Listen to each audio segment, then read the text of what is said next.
All right. Mom finally got me in the kitchen, and I got my back up here with John to make me feel a little bit more comfortable. We are going to do chicken piccata. The whoopie pies were something that Caroline's mom made, and chicken piccata is also a dish that her mom made. So I guess tonight's devoted to Kathy Getty. So I've already salt and peppered the chicken, and I just did little chicken tenders, little chicken cutlets instead of butterfly and a chicken breast because this is easier for me. I like what's fast and easy. So I put salt, pepper, and garlic seasoning on it. I'm just going to dredge it, and this is gluten-free flour because we have a few people in the house that are gluten-free. So I'm going to dredge it in the flour, and then I'll put it in the egg wash, and then through the gluten-free breadcrumbs. So we just find that this gives it kind of the best crust. I think this is the way Kathy did it, so why mess something up? And it's Caroline's all-time favorite dish, so it makes me a nervous wreck whenever I cook it for her, so I want to make sure I get it right. So we'll just go through this process with all the chicken cutlets, and then we've got 4 tablespoons of olive oil and 10 tablespoons of butter melting in the pan. I had always used vegetable oil with canola oil before, but this recipe calls for the butter and the olive oil, and I thought that probably would be better. So that's what we're going to do tonight. So we'll see you at our next step. Okay, I just learned another valuable lesson that I didn't learn growing up. But I did. But he did, because he actually listened and sat at Grandma's feet or on her counter while she was cooking. So I didn't know wet hand, dry hand when you're dredging and dipping. I just don't care. I just dip it through, and they said I get snowman fingers. So my fingers get really thick and chunky because I don't have a wet hand and a dry hand. So I just learned the process of dry, wet, dry with 2 separate hands. You have a wet hand and a dry hand. So for those of you who didn't know that, maybe you're newer to the channel and didn't learn that growing up, like I didn't, now we all know. And John's doing it the right way. Okay.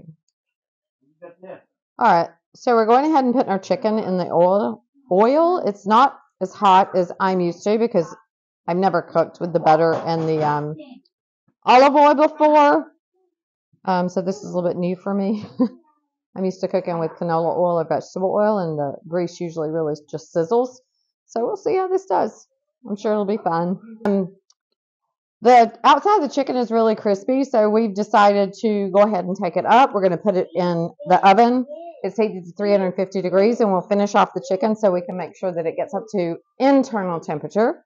Another tip for my son. I do that with pork chops. I've never done that with chicken piccata before, but that's what we're going to do today. So it looks pretty good so far.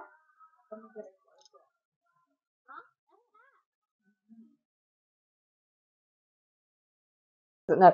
All right, so now, woo, that's hot.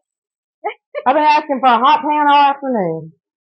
All right, so now I'm just going to deglaze the bottom of the pan from the chicken drippings. We're making double the recipe, so I'm using 4 cups of chicken stock instead of the 2. You can also use half a cup of white wine, but I didn't have any, so we're just using the chicken stock. It's just really your preference, or whatever you have in the cabinet. So I'm going to have the chicken stock. I'm going to go ahead and I have washed my hands. So I'm going to go ahead and put my shallots in. I should have had them in a little cup, but the shallots, I'm going to put the capers and the red pepper flakes. So it was 1 shallot. It was about 2 tablespoons of capers.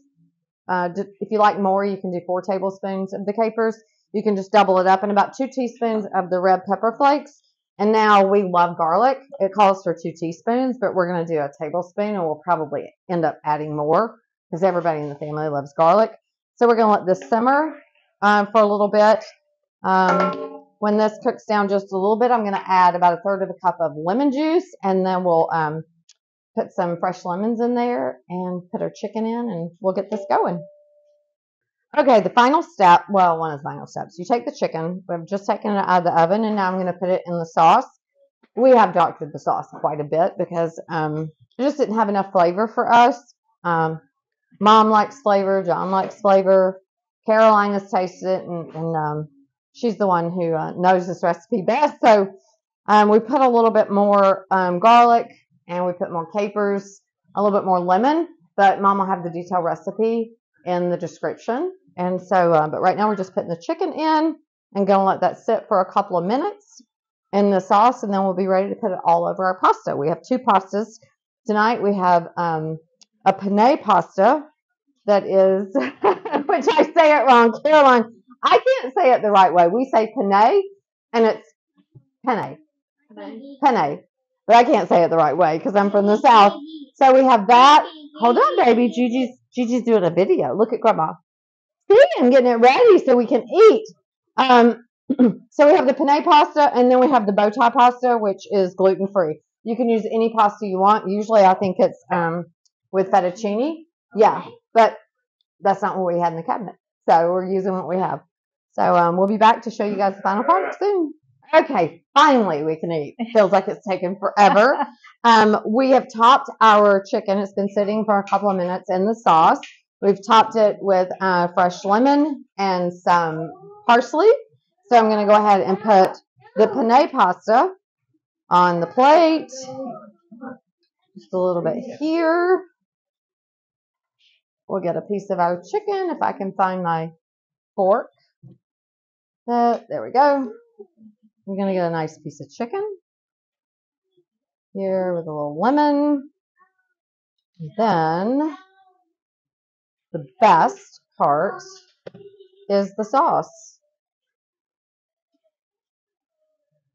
And there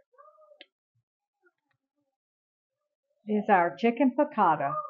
Thank you. I cannot remember the name of the dish. There's our chicken piccata.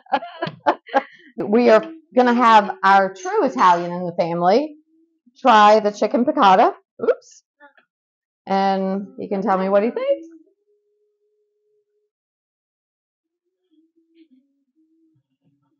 It's wonderful. Do we give a thumbs up? Absolutely. Thumbs up. Now that's from a true Italian right there. 2 thumbs up. So remember, food feeds the family. Family feeds the heart. God feeds the soul on Grandma Rose's Open Pantry on YouTube.